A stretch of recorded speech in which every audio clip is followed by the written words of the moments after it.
Hello నమస్తే welcome to signal TV. నేను మీ ప్రత్యూష. ప్రస్తుతం మనం ఇక్కడ న్యూస్ లైన్ ఆఫీస్ దగ్గర ఉన్నాం. న్యూస్ లైన్ ఆఫీస్ సీఈఓ అయిన శంకర్ని అరెస్ట్ చేశారు. అయితే ఇక్కడ ఆశ్చర్యకర విషయం ఏంటంటే అర్ధరాత్రి దాదాపు 20 మంది పోలీసులు పగడ్బందీగా అలాగే ఇక్కడ వచ్చి కూడా ఆఫీస్ ని మొత్తం ధ్వంసం చేశారు. కాస్ట్లీ ఎక్విప్మెంట్స్ మొత్తం తీసుకెళ్లిపోయారు. అసలు ఆఫీస్ పరిస్థితి ఏంటి, ఎలా ఉంది, ఇలా ఇందులో ఏమేమి మిగిల్చారు, ఏమేమి తీసుకెళ్లారు అవన్నీ మీకు కూడా చూపిస్తాను. మీరు ఫస్ట్ ఇక్కడ చూసుకున్నట్లయితే ఇది న్యూస్ పేపర్కి సంబంధించిన సెక్షన్ అండి. అందరూ మొత్తం ఇక్కడ స్టాఫ్ మొత్తం ఇక్కడ ఉంటారు. న్యూస్ పేపర్కి సంబంధించిన స్టాఫ్ మొత్తం ఇక్కడ చూసినట్లయితే లాక్ వేసుకెళ్ళిపోయారు. మొత్తం లాక్ తీసుకెళ్ళిపోయారు. లోపల కూడా మీరు చూసినట్లయితే మొత్తం మీకు ఓన్లీ మానిటర్స్ అలాగే కీప్యాడ్లు అలాగే మౌస్ తప్ప ఏమి కనిపించట్లేదు. ఇందులో ఉన్న సిపిఎస్ కొన్ని సిస్టమ్స్ అన్ని తీసుకెళ్ళిపోయారు. ఇక్కడున్న ఎక్విప్మెంట్ మొత్తం ధ్వంసం చేశారు. ఎక్కడికెక్కడ వైర్లు మొత్తం ఇక్కడ చూసారు, పీకి పడేశారు మొత్తం వైర్లన్నీ. మొత్తం ఆఫీస్ మొత్తం కూడా మీకు దాదాపు 30 నుంచి 35 లక్షల వరకు ఖరీదైన ఎక్విప్మెంట్స్ మొత్తం తీసుకెళ్ళిపోయారు. ఇటు సైడ్ చూసినట్లయితే మీకు ఇక్కడ స్క్రీన్ మీద ఎక్స్ప్లెయిన్ చేసి చెప్తుంటారు కదా, అది పెద్ద స్క్రీన్ కూడా తీసుకెళ్ళిపోయారు. ఈ స్క్రీన్ లో ఏముంటుందని తీసుకెళ్లారో మరి వారికే అర్థం అవ్వాలి. దాదాపు 20 మంది పోలీసులు సడన్ గా వచ్చేసి ఇలా చేయాల్సిన పని ఏముంది, అసలు అవసరం ఏముంది, ప్రాంప్టర్ కూడా తీసుకెళ్లాలని ప్రయత్నించారంట. కానీ అది అందులో పట్టకపోవడంతో మొత్తం మిగిలినవన్నీ ఇక్కడ పడేసి వెళ్ళిపోయారు. ఓన్లీ అందులో సరిపోయిన కాస్ట్లీ మాత్రమే పట్టుకెళ్ళి అవసరం లేనివి తక్కువ వర్క్ చేసేవన్నీ ఇక్కడ వదిలేసి వెళ్ళిపోయారు. మీరు ఈ క్యాబిన్ లో చూసినట్లయితే ఇందులో ఉన్న సిపియూస్ అన్ని పట్టుకెళ్ళిపోయి ఓన్లీ మానిటర్స్ ని కీప్యాడ్ మాత్రం వదిలేశారు. ఇందులో ఒక సిపియూని అలాగే ఇందులో కూడా ఎక్కువ ఖరీదు చేసి 4 కెమెరాలను అలాగే లైట్లు అన్ని తీసుకెళ్లిపోయారు. ఇందులో పనిచేసే ఎంప్లాయీస్ ని కూడా ఇక్కడ దొంగతనంగా వాళ్ళకి తెలియకుండా ఎంప్లాయీస్ డీటెయిల్స్ షీట్ ఉంటుందంట, ఆ డీటెయిల్స్ షీట్ ని కూడా తీసుకెళ్లిపోయారు. ఆ షీట్ లో వచ్చేసి ఇక్కడ వర్క్ చేసే ఎంప్లాయీ నేమ్, వాళ్ళ శాలరీ, వాళ్ళ కాంటాక్ట్ నెంబర్ అయితే ఉంటుందంట. వాళ్ళకి కూడా ఏ టైంలో పడితే ఆ టైంలో కాల్ చేసి మీరు పోలీస్ స్టేషన్కి రావాలంటూ బెదిరిస్తున్నారు. కేవలం ఇదంతా రేవంత్ రెడ్డి గారికి అగైనెస్ట్ గా పెట్టారని పోలీసులు చెప్తున్నారు.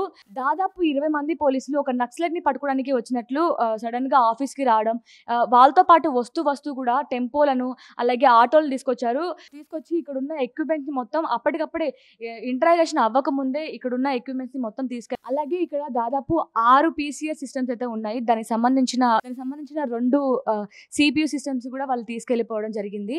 ఇవి మీకు PCS సిస్టమ్స్ ఒక్కొక్కటి దాదాపు 2 నుంచి 3 లక్షలు ఖరీదైతే చేస్తుందండి. మొత్తం ఆఫీస్ మొత్తం కూడా 30 నుంచి 35 లక్షలు ఖరీదు చేసే ఎక్విప్మెంట్ ని మొత్తం పోలీసు అయితే తీసుకెళ్లిపోయారు.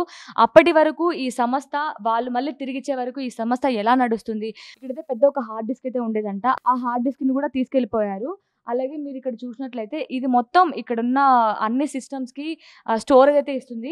ఇక్కడ మీరు ఇక్కడ చూడండి, మొత్తం ఎక్కడికి వైర్లు ఎక్కడికెక్కడ అక్కడ కట్ చేసి పడేసిపోయారు. ఇవి కట్ చేస్తే వాళ్ళకి అసలు ఇది స్టోరేజ్ ఇస్తుందంట. దీనివల్ల వారికి ఎలాంటి యూజ్ ఉండదు, అయినప్పటికీ దాన్ని కట్ చేసి తీసుకెళ్ళిపోయారు. 3 అలాగే 4 అరౌండ్ ఆ టైంలో శంకర్ గారిని ఇక్కడ తీసుకొచ్చి ఇన్వెస్టిగేషన్ అయితే ట్రై చేశారు. దాని తర్వాత ఇక్కడ ఉన్న ఎంప్లాయీస్ దాదాపు 20 నుంచి 30 మంది ఎంప్లాయీస్ని అయితే ఇక్కడే బయట కూర్చోబెట్టారంట. దాదాపు ఒక 10 మంది వరకు అమ్మాయిలు ఉన్నారు. వాళ్ళ ఫోన్స్ మొత్తం ఇక్కడ పనిచేసే ఎంప్లాయీస్ అందరి ఫోన్స్ అయితే ఈ టేబుల్ మీద పెట్టారంట. ఎవరికి ఫోన్స్ అయితే ఇవ్వలేదంట. వాళ్ళు చాలా ఇబ్బందులు పెట్టారు. ఇంతమంది అమ్మాయిలు ఉన్న చోటకి 20 మంది పోలీసులు వచ్చారు. ఒక్క లేడీ కానిస్టేబుల్ కూడా వాళ్ళతో పాటు తీసుకురాలేదు. వాళ్ళకి ఏమైనా ఇబ్బంది ఉంటుందా అని కూడా వాళ్ళని ఏమాత్రం వాళ్ళకి కనీసం వాష్రూమ్స్ కూడా యూజ్ చేసేదానికి అయితే వాళ్ళని పంపించలేదు.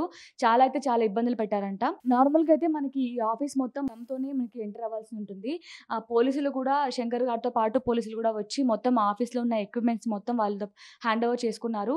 ఇందులో మీరు చూసుకున్నట్లయితే ఎక్కడా కూడా ఆఫీస్ మొత్తం కూడా సీసీ కెమెరాలు లేవు. ఎందుకంటే ఇది ఇంకా అండర్ కన్స్ట్రక్షన్లోనే ఉంది. ఇంకా మొత్తం ఇక్కడ కన్స్ట్రక్షన్ చేస్తున్నారు. ఆ రోజు పోలీసులు ఎలా వచ్చారు, అసలు ఇక్కడ ఏం జరిగింది, వాళ్ళని ఇక్కడున్న స్టాఫ్ని ఏ విధంగా ట్రీట్ చేసింది, ఇవన్నీ మీకు ఇక్కడ మనకి ఆ రోజు ఉన్న వ్యక్తి ఇక్కడ ఉన్నారు, అతనితో మాట్లాడి అసలు ఇక్కడ పరిస్థితి ఏంటి, ఏం జరిగిందని తెలుసుకుందాం రండి. మీ పేరండి? నరసింహ. మీరు ఇక్కడ వర్క్ చేస్తారా? ఓకే, ఏం వర్క్ చేస్తారు మీరు? ఎడిటర్. ఆ రోజు పోలీసు వాళ్ళు వచ్చారు కదా, అసలు ఏం జరిగింది ఇక్కడ, అసలు ఎంతమంది వచ్చారు, మిమ్మల్ని ఎలా ట్రీట్ చేశారు? ఫస్ట్ అంబర్పేట పోలీసు వాళ్ళు మా సార్ని తీసుకొని వచ్చారు. వాళ్ళు ఒక 3:30 3:20 అట్లా వచ్చినారు. వచ్చి 7-9 వరకు ఉన్నారు వాళ్ళు. మా సార్ని తీసుకొని వెళ్ళిపోయిన తర్వాత మళ్ళీ బంజారాహిల్స్ పోలీస్ వాళ్ళు వచ్చారు. వాళ్ళు వచ్చి అంటే మమ్మల్ని ఒక ఎస్ఐ వచ్చి ఇక్కడే ఉండి, తర్వాత ఇంకొక ఆయన క్లోజ్ టీమ్ అని ఒక వ్యాన్ వేసుకొని డీసీఎం వేసుకొని వచ్చారు. అది వేసుకొని వచ్చి మమ్మల్ని అక్కడ నిలబెట్టారు. వాళ్ళు మొత్తం ఇక తీసేసుకున్నారు. మాకు ఎందుకు తీస్తున్నారో కూడా అర్థం కాలేదు. ఎంతమంది పోలీసులు వచ్చారు? ఒక 20 మెంబర్స్ అనుకుంటారు. లేడీ కానిస్టేబుల్స్ ఎవరైనా వచ్చారా? లేడీ కానిస్టేబుల్ నో ఓన్లీ జెంట్సే వచ్చారు. ఓకే. ఫస్ట్ 20 మెంబర్స్ దాకా వచ్చారు. తర్వాత ఒక 8 మెంబర్స్ దాకా వీళ్ళు ఉంటారు, బంజారాహిల్స్ వాళ్ళు. ఓకే. మొత్తం అయితే 28 మంది అయితే వచ్చారు. మిమ్మల్ని ఏమైనా బెదిరించారా? మీరు ఏమన్నా రూడ్ గా బిహేవ్ చేశారా? బెదిరించారు. అందులో కాంగ్రెస్ వాళ్ళు కూడా ఉన్నట్టున్నారు. అయితే వాళ్ళు తీసుకున్నారు, మమ్మల్ని అక్కడ కూర్చోబెట్టినారు. వీళ్ళు మొత్తం సీజ్ చేసుకుంటా అంటే ఇంకా అలా ప్రవర్తన ఎట్లా అంటే రాక్షసానందం పొందుతున్నట్టుగా అట్లా ఉన్నది. అలా పోలీసు వాళ్ళది అట్లనే ఉన్నది, వాళ్ళంటే వచ్చిన వాళ్ళది అట్లనే ఉన్నది. మన పేపర్లు అవన్నీ స్క్రిప్ట్ అవన్నీ తీసుకొని సిస్టమ్స్ అన్నీ తీసుకొని ఇవన్నీ ఎక్కడివిరా మీకు, ఎక్కడి నుంచి వచ్చినాయిరా మీకు అని చెప్పి బెదిరిస్తూ మాట్లాడినారు. లాస్ట్కు మీరు పొద్దుగాల 8 గంటలకు పోలీస్ స్టేషన్కి రావాలరా, ఎట్టెట్ట రారా చూస్తా అంటే, సార్ మేమెందుకు వస్తాం, మేము ఎంప్లాయీస్ కదా, మా సార్ వస్తుంటే, మీ సార్ ఏడున్నారా, జైల్లో ఉన్నాడు సార్ అని అంటే, ఇప్పుడు ఆయన కాడికి పోయి నువ్వు కూర్చుంటావా, మరి ఆయన ఎట్లా వస్తారు చెప్పు నువ్వు నాకు అని చెప్పి బెదిరిస్తున్నారు. ఇక్కడ ఉన్న మీ ఎంప్లాయీస్ డీటెయిల్స్ కూడా వాళ్ళు తీసుకెళ్లారని మాకు సమాచారం వచ్చింది. వాళ్ళు అంటే అందరికీ కాల్ చేసి ఇలా బెదిరిస్తున్నారంట. ఇంకా ఒక 4-5 కాల్స్ వచ్చినాయంట, బెదిరిస్తున్నారంట. అంటే రావాలి, CCSకి రావాలి అన్నట్టుగా బెదిరిస్తున్నారంట ఫోన్ చేసి. వాళ్ళు భయపడుతూ ఉన్నారు. దీనికంతా రీజన్ ఎందుకు ఇంతమంది పోలీసు వచ్చారు, ఎందుకు ఇంత ధ్వంసం చేశారు? ఎందుకంటే తమ్నేల్ పెట్టినామని చెప్పి FIRలో ఉంది. తమ్నేల్ మీద రేవంత్ రెడ్డి మెంటల్ పరిస్థితి బాగాలేదు అన్నట్టుగా ఒక తమ్నేల్ ఉంది, దాని మీద కేసు పెట్టినామని చెప్పి వచ్చారు అని FIRలో అయితే ఉంది. అది కాదు కానీ వాళ్ళు కక్ష కట్టినారు మా మీద. అంటే ప్రభుత్వానికి వ్యతిరేకంగా మాట్లాడుతూ ప్రజల గోసలు చూపిస్తున్నాం ఇవన్నీ చెప్పి వాళ్ళు ఇవి చూపిస్తున్నారు. అందులో పేపర్ బాగా సర్క్యులేట్ అవుతుంది బయట, అవన్నీ వస్తుంది. ఇది ఒకటి బంద్ చేస్తే అయిపోతుంది అన్నట్టుగా అలా ఆలోచన.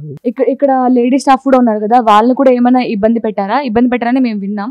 అంటే ఇబ్బంది పెట్టారు. వాళ్ళు టాయిలెట్స్కి పోవాలన్నా వాళ్ళంట అక్కడ ఉండడం, మా ఫోన్లన్నీ గుంజుకొని అక్కడ పెట్టేసుకోవడం, ఛాన్స్ చెప్పడానికి నిలబెట్టారు. తర్వాత మళ్ళీ పెద్ద ఆవిడ ఉంటుంది మా దాంట్లో మేడం, ఆమెను కూడా వాళ్ళంట పోవడం అటు తగ్గడాక అట్లా.